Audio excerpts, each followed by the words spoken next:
Nalaman ko yung V-Mobile when I was surfing Facebook. Tapos nakita ko yung Facebook friend ko na nag-post siya doon, nakalagay, I earned 4,500 pesos or 5,500 in while I'm sleeping. So, syempre gusto ko yun, natutulog, may earning. So, tinry ko siya, nakita ko, tapos nagustuhan ko.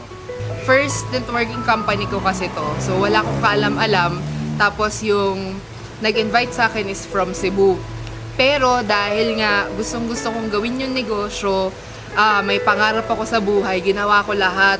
Ako yung naghanap ng mga training materials online, umattend ako ng mga training sa office. And then, habang tumatagal, dumadali na siya. Before I joined V-Mobile, I was a call center agent for 5 years. So, ako yung tipo ng tao na parang tinawag nila vampira. Kumbaga, tulog sa umaga, gising sa gabi. So, kami rin yung tipo ng tao na kahit Pasko, New Year, Holy Week, may pasok. So, nakakasawa din siya kasi kahit wala ko yung sweldo mo, sweldo bayad utang ka pa rin. Kaya talaga nung nakita ko yung V-Mobile, ito na yung nakikita ko, time freedom tsaka financial freedom. Si V-Mobile, ginawa ko siya, una, syempre, kailangan pag-aralan mo talaga yung negosyo. So, pinag-aralan ko yung negosyo, online at saka sa office.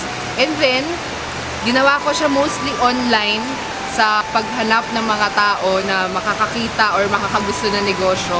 After that, tinuro ko lang dun sa mga grupo ko kung paano ko siya ginawa. And ngayon, more than 5,000 members na yung under my team. Para sa mga taong nang-reject sa akin, salamat.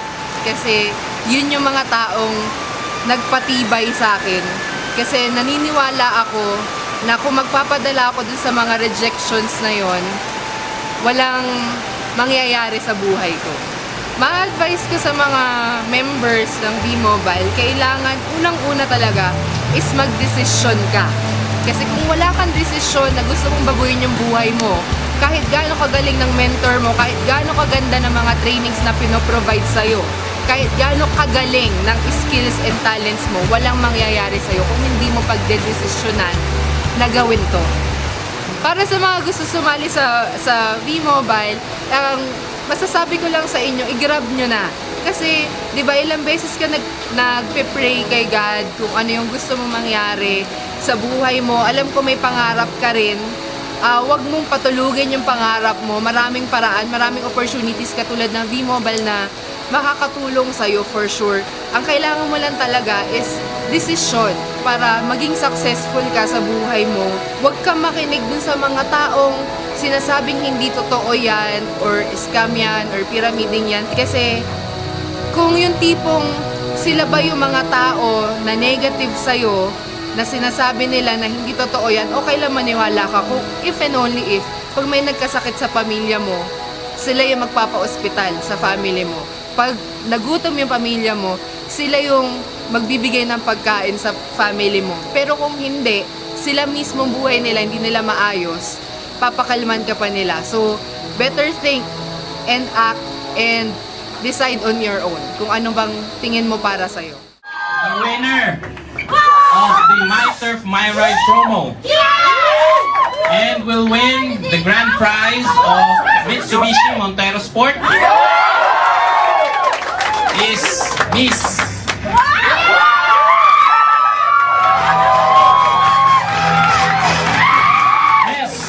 Maria Abigail.